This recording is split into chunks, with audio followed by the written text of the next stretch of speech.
It's a typical Tuesday evening in Danville. And on Tuesdays, McFadden's Hot Spot Pizza is the place to be. You can't beat a town like this. Why not? We're small, everybody knows everybody, everybody cares about everybody. Not far down the road, the high school basketball team has more spectators than usual. All of them remembering a night 1 year ago on this date that was anything but typical. This really affected everyone in the community and the surrounding areas as well. For me to go outside every night and get in my car at 10 o'clock, I was scared to death. Danville officer Thomas Cottrell was shot to death that night.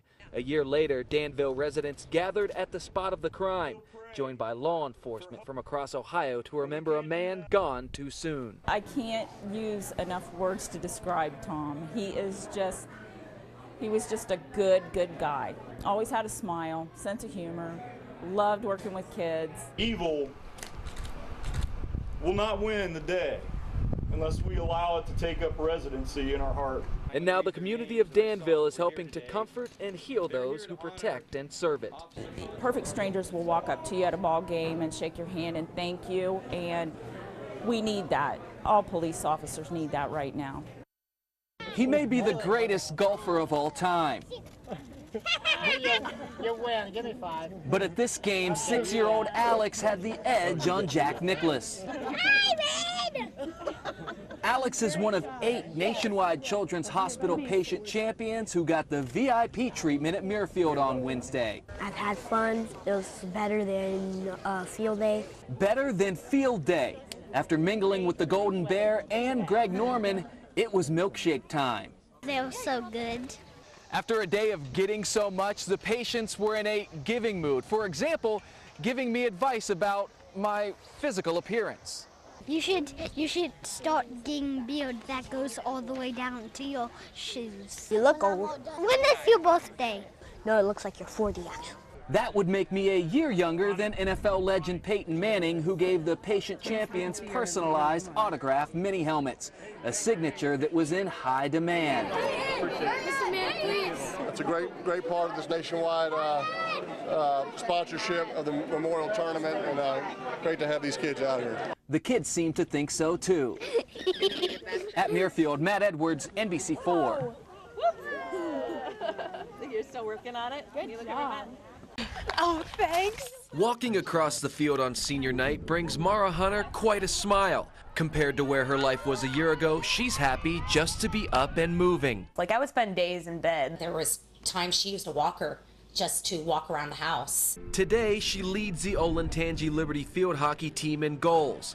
This after spending last season taking different shots. We were there at 10 o'clock, and by 2 in the afternoon, we were sitting at Nationwide Children's Hospital with a diagnosis that Mara had leukemia. It almost was like a dream when you find out like your best friend has cancer. Fortunately, Mara was in remission a month after her diagnosis. Even still, the 16-year-old's chemotherapy was so punishing she completed just 1 class her junior year.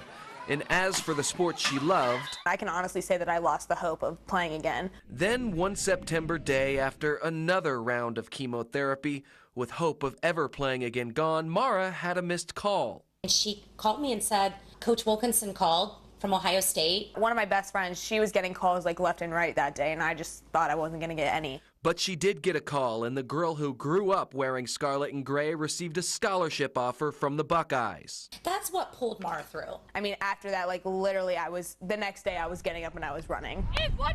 Mara will continue chemotherapy through next September, when it will become just another achievement she crosses off her list. Do you ever think we get to this point? 7 years ago, Ian Burkhart was a typical 19-year-old. But that summer, everything changed. I was just on vacation after my freshman year of college. Out in the ocean, dove into a sandbar that I didn't know was there, and that's when I broke my neck. That was June of 2010. This month, nearly 7 years later, Ian returns to being a full-time student for the first time since. But on Ohio State's campus, he's much more than that. I see it as a perfect storm of everything kind of falling into place for all these opportunities to happen to me. Opportunities, the optimistic 25-year-old calls them. I always saw it as, this is how it is now, but what can you do to make your life as good as you can. What Ian has done is worked with doctors and researchers from OSU's Wexner Medical Center and Battelle.